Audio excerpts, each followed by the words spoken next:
Solar വിഷയത്തിൽ മുഖ്യമന്ത്രിയുടെ രാജി ആവശ്യപ്പെട്ട് പ്രതിപക്ഷം സഭ സ്തംഭിപ്പിച്ചു. പ്രതിപക്ഷ ബഹളത്തെ തുടർന്ന് സഭ ഇന്നത്തേക്ക് പിരിഞ്ഞു.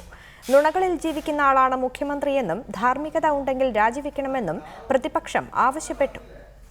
സോളാറിൽ മുഖ്യമന്ത്രിയുടെ രാജി ആവശ്യപ്പെട്ട് പ്രതിപക്ഷ നേതാവ് കോടിയേരി ബാലകൃഷ്ണൻ നൽകിയ അടിയന്തര പ്രമേയ നോട്ടീസാണ് സഭയെ പ്രക്ഷുബ്ധമാക്കിയത്. സ്റ്റേ എന്ന വെന്റിലേറ്ററിലാണ് സർക്കാർ എന്നായിരുന്നു കോടിയേരിയുടെ പരിഹാസം. അഴിമതി നിരോധന നിയമം മുഖ്യമന്ത്രിക്കും മന്ത്രിമാർക്കും ബാധകമല്ലേ എന്നും കോടിയേരി ചോദിച്ചു.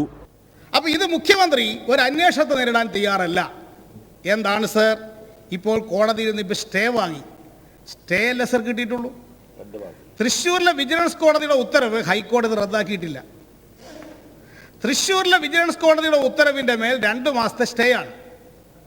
ഈ ഗവൺമെൻറ് നിൽക്കുന്ന സർ ഒരു സ്റ്റേയുടെ ബലത്തിലാണ്. ആ സ്റ്റേ ഇല്ലെങ്കിൽ ഈ ഗവൺമെൻറ് ഇല്ല.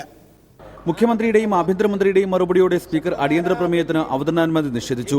തുടർന്ന് സംസാരിച്ച പ്രതിപക്ഷ നേതാവ് വി എസ് അച്യുതാനന്ദൻ ഇതുപോലെ നാണം കെട്ട മുഖ്യമന്ത്രിയുള്ള സഭയിൽ പ്രതിപക്ഷ നേതാവായി ഇരിക്കേണ്ടി വന്നതിൽ ലജ്ജിക്കുന്നു എന്ന് പറഞ്ഞാണ് പ്രസംഗം തുടങ്ങിയത് തന്നെ. നാണം എന്ന വാക്ക് ശബ്ദധാരാവലിയിലെങ്കിലും മുഖ്യമന്ത്രി നോക്കണം. 14 മണിക്കൂർ നുണ പറഞ്ഞ് ഉമ്മൻചാണ്ടി റെക്കോർഡിട്ടു എന്നായിരുന്നു വി എസിന്റെ പരിഹാസം.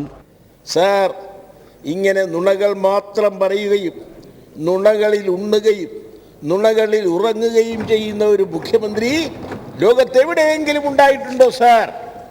സരിതയെ നന്നായി അറിയുന്ന ആളാണ് മുഖ്യമന്ത്രി എന്ന വി എസിന്റെ പരാമർശത്തിനെതിരെ ഭരണപക്ഷം രംഗത്തെത്തി. ഇതോടെ പ്രതിഷേധവുമായി പ്രതിപക്ഷം നടുത്തളത്തിലും.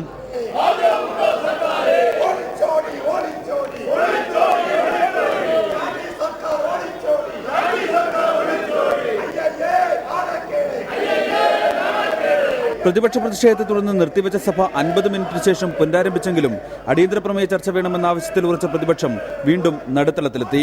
ഇതോടെ നടപടികൾ വേഗത്തിൽ പൂർത്തിയാക്കി സഭ ഇന്നത്തേക്ക് പിരിഞ്ഞു. നന്ദി പ്രമേയ ചർച്ച 2 ദിവസമാക്കി ചുരുക്കിയതായും സ്പീക്കർ അറിയിച്ചു. റിപ്പോർട്ടർ, തിരുവനന്തപുരം.